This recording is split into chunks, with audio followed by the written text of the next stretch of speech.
ပျောက်ဆုံးနေတဲ့ယရနာတိတ်ဆိုတဲ့စကားကစကူးရင်ဇလန်းတွေထဲမှာပဲရှိတယ်လို့ထင်နေလားတကယ်တော့အဲ့လိုမျိုးဇလန်းတွေကစောက်ထဲမှာပဲရှိတာမဟုတ်ပါဘူးတကယ်လောကမှာတကယ်ဖြစ်ခဲ့တဲ့အခုထိတောင်ရှာလို့မတွေ့သေးတဲ့မယုံနိုင်စရာယရနာတွေကြောင့်ဒီနေ့လေးလာကြည့်ကြပါမယ်ကဲဒီစကားထဲမှာပဲအန်ဒီယဒီလူဟိုချက်တီနဲ့ပြည့်နေတဲ့ဒီဇလန်တွေတဲ့ကိုကျွန်တော်တို့အတူတူခုံဝင်ကြည့်လိုက်ကြရအောင်ကျွန်တော်တို့ရဲ့ပထမဆုံးယတနာရှာပုံတော့ကတော့ထင်းတောင်မထင်းထားတဲ့နေရာတစ်ခုကိုခေါ်တော့မှာပါတစ်ခုကခေတ်သစ်နီးပညာရဲ့အမိုက်ပုံတွေကိုဖြစ်ပြီးနောက်တစ်ခုကတော့မာဖီးယားတွေရဲ့သွေးဆုံးခဲ့တဲ့ရာဇဝတ်မှုသမိုင်းတွေကိုပါဒေါ်လာတန်း950တိနာဟောပါတယ်တန်း950ကျော်တော့ဒါက2025နှစ်ဖေဖော်ဝါရီလအထိဂျိမ်းဆန်ဝဲရဲ့ပျောက်ဆုံးနေတဲ့ Bitcoin ရဲ့တန်းဟိုးပါစဉ်းစားကြည့်လေဒီလောက်မားတဲ့ပမာဏကဘာလို့ဖြစ်ပြီးပျောက်သွားနိုင်ပါလဲဗျာအိုင်အောစရာကောင်းတာကအဲ့ဒီ digital ထထနာတိုက်ကြီးကဘယ်မှရှိနေလဲဆိုတော့ဝေးလည်နယ်ကအမိုက်တန်ချင်းတတမ၄တန်းလောက်ရှိတဲ့အမိုက်ပုံကြီးထဲမှာတဲ့ဟုတ်ပါတယ်အမိုက်ပုံထဲမှာပါဘာလို့လဲဆိုတော့2013ခုနှစ်တုန်းကအိမ်တန့်ရှင်ရေလုံးရင်မတော်တဲ့စအမားလေးတစ်ခုလုံးမိရာကနေအခုလိုဖြစ်သွားခဲ့တာပါဒါမဲ့ Hardware ကလည်းလက်မလို့သေးဘူးသူ့ရဲ့အဖိုးတန် Head Drive ကိုပြန်ရှာဖို့ New ဖို့မျိုးတော်ကောင်းစီကိုအဆိုပြုခဲ့တဲ့နီလန်းတွေကလည်းတကယ်ကို Sci-Fi ဇလန်တွေကအတိုင်းပဲ AI scanner တွေတုံးမဲ့ Boston Dynamics စရုပ်ခွေးတွေနဲ့ရှာမယ်စတဲ့ film ပေါ့ဒါမဲ့ကောင်းစီကတော့အခုထိခေါင်းမငိတ်သေးဘူးဗျာကဲခေတ္တရဲ့နိပညာပုချံဝင်နဲ့ထွေးစွန်းချတဲ့ခန်းထွေရာစုမှုချီတကုတ်ပဲကိုကုလိုက်ကြရအောင်ဒါကတော့နာမည်ကျော် Lufthansa လေကြောင်းလိုင်းဓာပြတိုင်မှုပါပဲဒီဓာပြတိုက်မှုကအမေရိကန်သမိုင်းမှာအကြီးဆုံးတဲကတစ်ခုပါခေါင်းဆောင်ကတော့ James Park ပေါ့သူရဲ့ရက်စက်ကြမ်းကြုတ်မှုတွေကြောင့်အနမိတ်ကျော် Goodfellow ရုပ်ရှင်ထဲမှာတော့ထည့်ရိုက်ခဲ့ရတယ်ဒါပေမဲ့လေတကယ်အပြင်ကဇက်လန်ကရုပ်ရှင်ထဲကထက်အများကြီးပိုကျန်းတယ်ပိုပြီးကြောက်စရာကောင်းတယ်ယရနာမှာကျင်းစားတဲ့နေလို့ပြောရတာမလားပဲဘာလို့လဲဆိုတော့ဓာပြတိုက်ပြီးတိတ်မကြဘူးလာပိုက်လေးအတွင်းမှာပဲပတ်ကသူ့ရဲ့ခြေရလက်ရတွေပြောင်းအောင်ဆိုပြီးပါဝင်ပတ်သက်ခဲ့တဲ့လူတွေကိုတယောက်ပြီးတယောက်စနစ်တကျရှင်းပြခဲ့တာဘယ်သူမှတက်တည်မကြအောင်လို့လေတကယ်တော့ရက်ဆက်လွန်ပါတယ်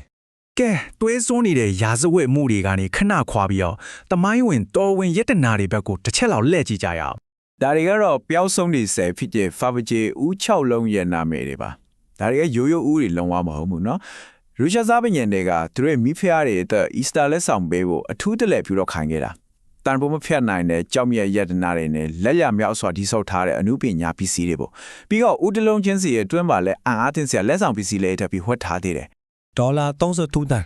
်ဒါကအရင်တုန်းကပျောက်ဆုံးနေတယ်လို့ထင်ခဲ့တဲ့ Fabergé ဦးအလုံးကိုပြန်တွေ့ပြီးရောင်းလိုက်ရတဲ့ဈေးပါ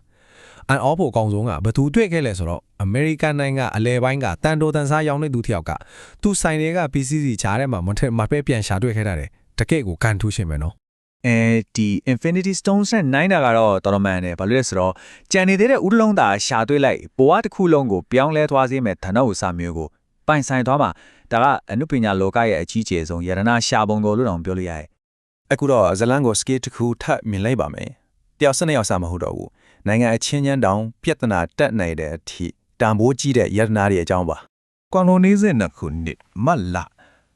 ညတညာမှာပေါ့ရဲရောင်ဆောင်ထားတဲ့လူနှစ်ယောက်ကဘော့စတင်မှာရှိတဲ့ Isabella Stewart ကာဒီနာပြတိုက်ထဲကို